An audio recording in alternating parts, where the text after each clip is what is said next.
The quiet panic. This is something I've been putting off for way too long, but after what happened last month, I can't stay silent anymore. For 3 years now, every single full moon, the walls in my apartment start bleeding. Not dripping, not staining, actually bleeding. Fresh, warm blood that pools on my hardwood floors and stains everything it touches. I know how that sounds. Trust me, I've replayed this in my head 1,000 times, wondering if I'm losing my mind. But I have photos, videos, and witness accounts that prove this nightmare is real. What started as something I thought was a plumbing issue has turned into the most terrifying experience of my life, and I'm finally ready to share the whole story with you. My name is Sarah, and I'm a 24-year-old graphic designer living in Portland, Oregon. I moved into my current apartment in September of 2021. A cozy one-bedroom place in an old converted Victorian house.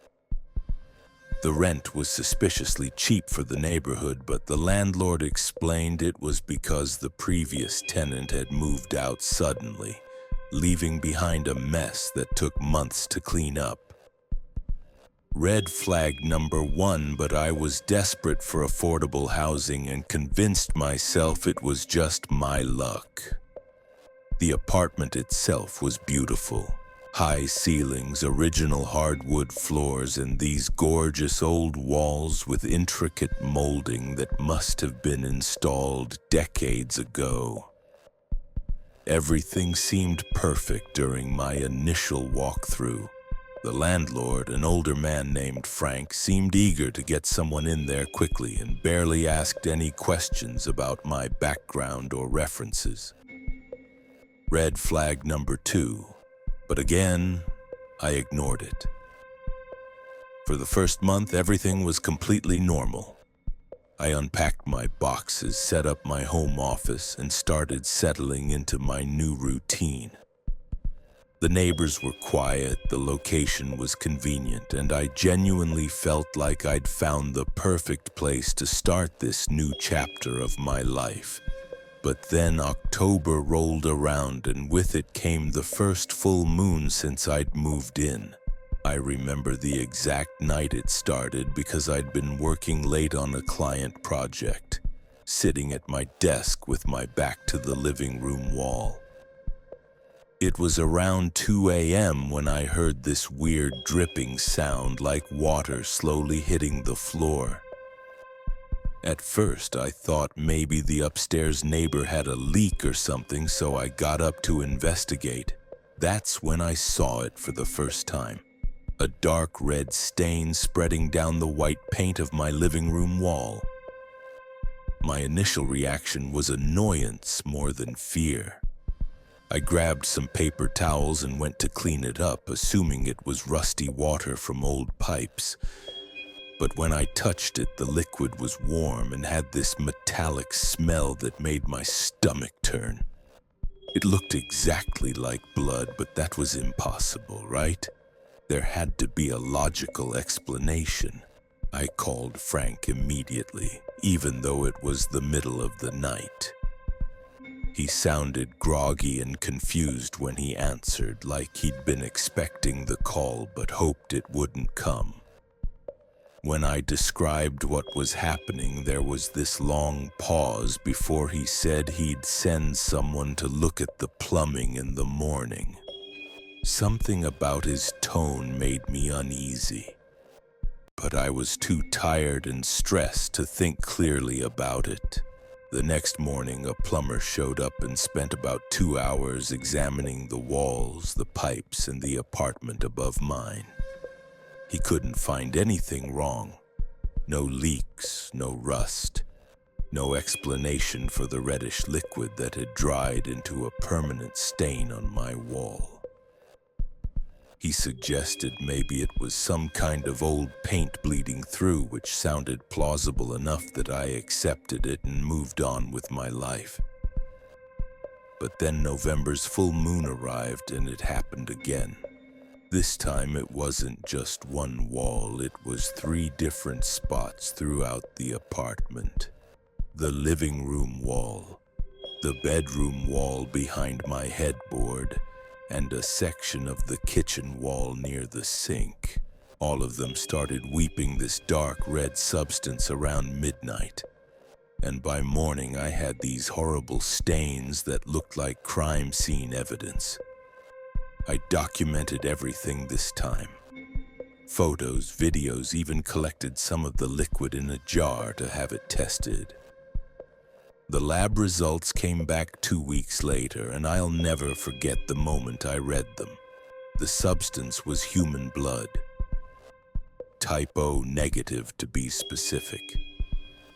Fresh human blood was somehow seeping through the walls of my apartment every full moon. That's when the real panic set in. I started researching the history of my building, trying to find any explanation for what was happening. What I discovered made everything so much worse. The Victorian house had been converted into apartments in the 1970s, but before that it had been a single-family home owned by a man named Charles Whitmore. In 1969, Charles had murdered his wife and 3 children in that house during a psychotic break, then killed himself in what is now my living room. The murders had taken place on the night of a full moon, October 13th, 1969. The police reports described a scene of unimaginable violence, with blood covering nearly every surface of the house. The case made local headlines for months, and the house sat empty for years before finally being sold and converted into rental units. But here's the thing that really terrified me. The previous tenant who had moved out suddenly? Her name was Jessica Chen. And when I finally tracked her down through social media, she agreed to meet me for coffee. Jessica confirmed my worst fears. She'd experienced the exact same thing during her 2 years in that apartment. Every full moon, the walls would bleed. She'd tried everything, different landlords, contractors, even brought in a priest to bless the place. Nothing worked. Jessica told me she'd eventually stopped sleeping there during full moons, staying at friends' places or booking hotel rooms just to avoid witnessing it. But the financial strain of essentially paying rent for an apartment she couldn't live in became too much, so she broke her lease and moved across the country. She warned me that it would only get worse over time, that the bleeding would spread to more walls and last longer each month. She was right. By December, the bleeding had spread to my bathroom wall, and instead of lasting just a few hours, it continued for almost 2 full days. The smell became overwhelming, this thick metallic stench that clung to everything I owned. I started having nightmares about waking up drowning in blood, about the walls closing in on me as they wept this endless stream of someone else's tragedy. I tried everything Jessica had suggested and more. I had the apartment blessed by 3 different religious leaders, hired contractors to strip and repaint every single wall, even had an EMF specialist come in to check for paranormal activity. Nothing made any difference. Every full moon, like clockwork, my walls would start bleeding at midnight and continue until dawn. The worst part wasn't even the blood itself. It was the isolation. How do you explain to friends that you can't have them over certain nights of the month because your walls literally bleed? How do you maintain any sense of normalcy when you're living in what feels like a horror movie? I started declining social invitations, avoiding relationships, and spending more and more time away from my own home. By the time January rolled around, I was barely sleeping and had developed this constant anxiety that made it hard to focus on work. The bleeding had spread to every single wall in the apartment, and the stains were becoming permanent fixtures that no amount of cleaning could remove. My beautiful new home had turned into a nightmare I couldn't escape from, and I was running out of options. But then something changed during February's full moon that made me realize this wasn't just about some residual trauma from a decades-old tragedy. Something that made me understand I wasn't just dealing with a haunting, I was dealing with something much more dangerous and much more personal than I'd ever imagined. That February night, I decided to stay awake and watch the bleeding happen from start to finish. I set up cameras in every room and positioned myself in the hallway with a clear view of multiple walls. At exactly 11:47 p.m., 13 minutes before midnight, I heard something that made my blood run cold. Footsteps. Heavy, deliberate footsteps coming from inside the walls themselves. The sound moved through the apartment like someone was walking between the wall studs, circling around me in a pattern that felt predatory. Then at the stroke of midnight, the bleeding began, but this time it wasn't random. The blood appeared in specific shapes, forming what looked like handprints pressed against the inside of the walls, as if someone was trying to push their way out. I watched in absolute terror as these handprints moved across the surfaces, leaving trails of blood as they dragged along the walls. 5 distinct sets of prints, 2 large adult hands and 3 smaller ones. A family's final moments playing out in blood across my living space. But what happened next changed everything I thought I knew about this situation. One of the handprints pressed against the wall directly in front of me, and through the thin layer of drywall and paint, I could see the outline of fingers pushing through. The wall began to bulge outward like something was trying to break through from the other side. Then I heard a voice, muffled but unmistakably clear, calling my name. Not Jessica's name, the previous tenant, not some generic cry for help. My name, Sarah. This thing, whatever it was, knew who I was and was specifically trying to reach me. That's when I realized this wasn't just some residual haunting from the Whitmore murders. This was something that had been waiting, growing stronger with each passing month, feeding off the fear of every tenant who'd lived in this cursed space. I ran out of the apartment that night and didn't come back for 3 days. When I finally returned, the blood had dried into these horrific murals covering every wall. Scenes of violence and death that looked like they'd been painted by someone with intimate knowledge of the 1969 murders. But mixed in with these historical horrors were images I recognized from my own life, my childhood home, my family's faces, places I'd lived before moving to Portland. This thing wasn't just replaying the past anymore. It was learning about me, studying me, preparing for something I couldn't even begin to understand. I started researching other tenants who'd lived in the apartment over the years, and what I found made me realize I was in more danger than I'd ever imagined. There had been 7 tenants before me since the conversion in the 1970s. 3 had moved out suddenly, like Jessica, citing mysterious circumstances they refused to discuss. But the other 4 had simply disappeared. No forwarding addresses, no contact with family or friends, no trace of where they'd gone. The police reports were minimal. Adults have the right to disappear if they want to, and without evidence of foul play, there wasn't much investigation. But I knew better now. Those 4 people hadn't left voluntarily. They'd been taken, consumed, absorbed into whatever dark energy had been growing stronger in that apartment for over 50 years. And I was next on the list. March's full moon was approaching, and I made the decision that probably saved my life.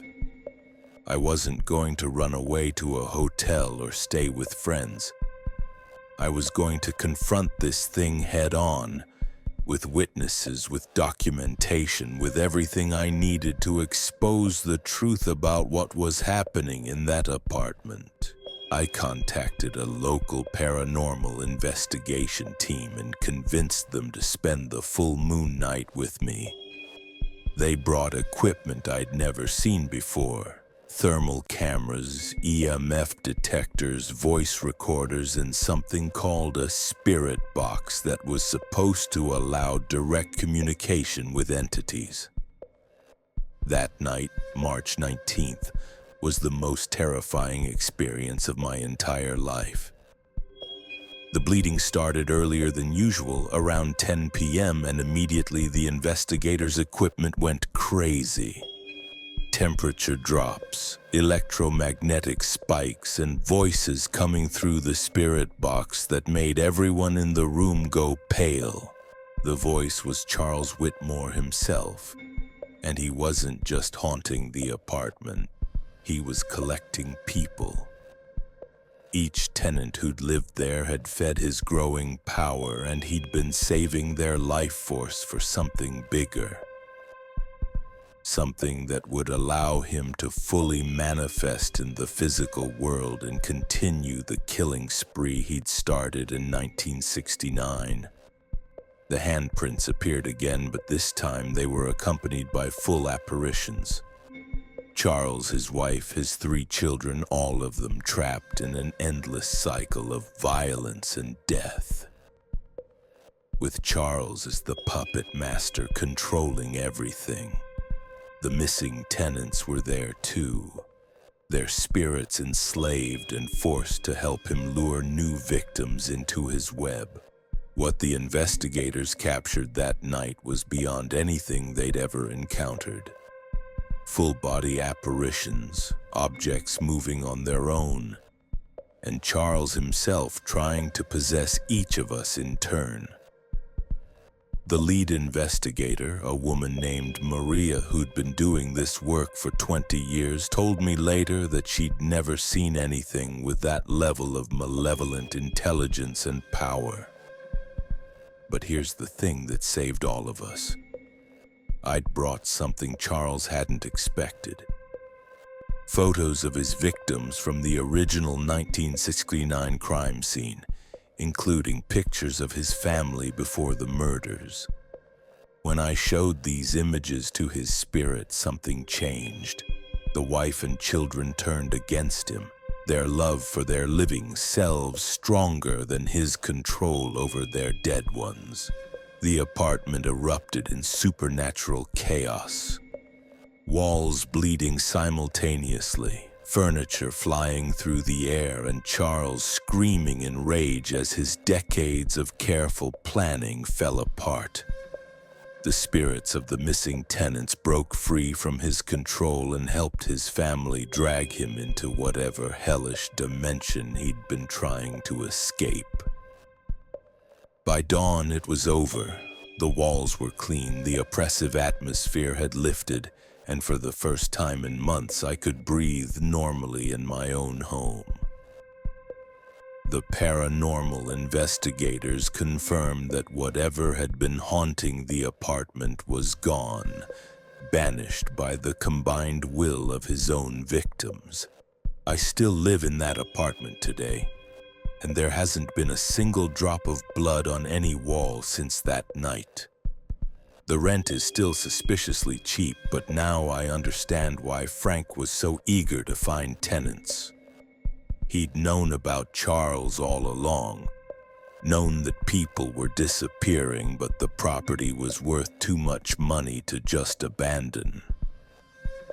The footage from that investigation has been studied by paranormal researchers across the country, and my story has helped other people recognize similar situations in their own homes.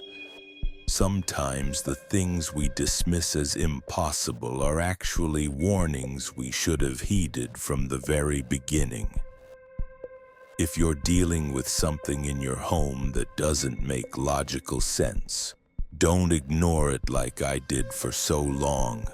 Document everything, find witnesses, and never assume you're safe just because it's only happening occasionally. Some hauntings aren't just echoes of the past. They're predators actively hunting for their next victim. And if your walls ever start bleeding during a full moon, don't try to clean it up. Don't try to explain it away. Pack your bags and leave immediately, because staying might cost you more than just your security deposit.